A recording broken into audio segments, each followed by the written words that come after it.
Hey everyone, this is Karen Waksman, founder of Retail MBA, and today I want to talk about selling your products to Staples. So if you have a great physical product and you're trying to sell to retailers and Staples is on your mind, this little training segment will just give you some tips and strategies on what to think about in regards to going after them. So with that said, let's talk about Staples. They have over 1,500 stores they're responsible for. That is tremendous buying power.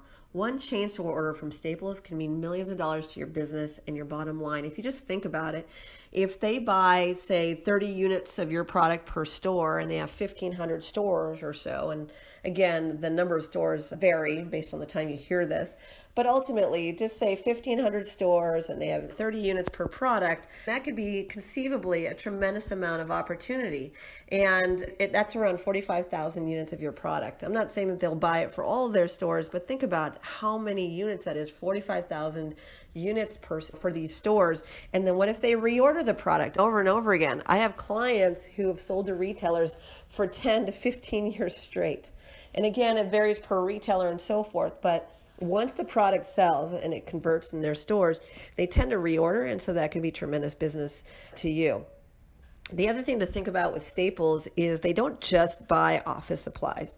They buy consumer electronics. They buy janitorial supplies. They buy furniture. They buy school supplies. They buy food. They buy so many snacks and all these different things, health and beauty products, stuff you would never think to sell to an office supply store. So my recommendation is to go and to walk their stores and see what stuff is in their stores today. Retailers have changed. They're not the way they used to be. Before, it used to be very cut and dry. They would buy only the very specific things that matter to that particular retailer, like office supplies and so forth, but not anymore. Now they're filling up stores with a variety of different things, hoping that the customer will not only just buy whatever they typically buy from them, but add all sorts of different things. The other thing to think about with Staples is the buyer at Staples is different than the buyer at Staples.com. Those are two different buyers, and that happens with most retail chains like Walmart and Walmart.com. Those are different buyers. The online buyer is typically different than the physical store buyer, and the way that you sell to them is a little bit different. The reason I mention that is because if you get rejected by Staples, you can go after the Staples.com buyer, and a lot of people don't know that. And the thing to think about is that, again, there's so many different ways to sell to Staples. Another thing to think about if you want to sell to Staples is you can sell to them through their corporate buyer, which buys products for all their stores. You could sell to their online buyer, which buys for their online store. Or maybe you have a private label product that you can put under their brand name. Most retail chains have a private label buyer or a company-owned buyer.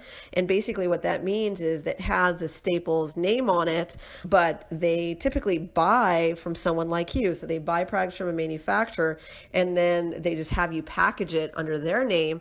And so every retailer has a private brand product, a privately owned product, and they actually have buyers specifically who buy stuff like that. So if you're trying to sell to Staples and they're not purchasing from you, one thing to think about is, do I care whether or not my brand is on the packaging? And if so, maybe I can reach out to the privately owned buyer, corporate owned buyer, and so forth, and see if I could put my product under their brand name. And again, people make millions of dollars with Staples, but a lot of times the private label buyer can really just buy large volumes of your product because, again, it's under their brand name. So it's just something to think about. There's so many different ways to sell to Staples. If you want to learn more, definitely take a look at my website, retailmba.com. That's retailmba.com.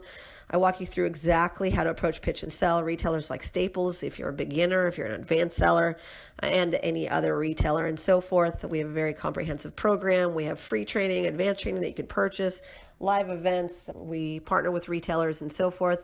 Love to support you, or just subscribe to this channel. Be on the lookout for the free content that we create. We're always here to help. And please comment below if you like this training and or if you want us to answer any other questions for you. We're always here to help. This is Karen Waksman, Retail MBA, and I wish you the best. Thanks so much.